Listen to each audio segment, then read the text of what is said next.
Hello, in front of me I've got MGS5. In this video I'll show you all trunk opening methods.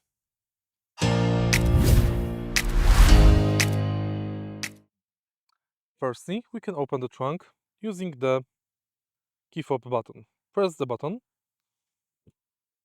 to open and close the trunk.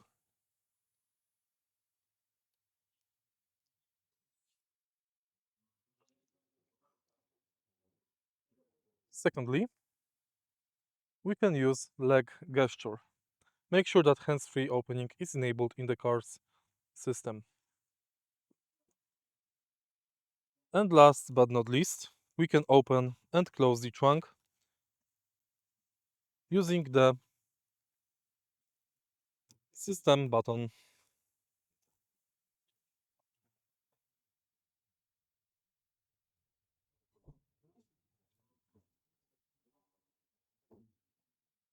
If you find this video helpful, please leave like, comment and subscribe.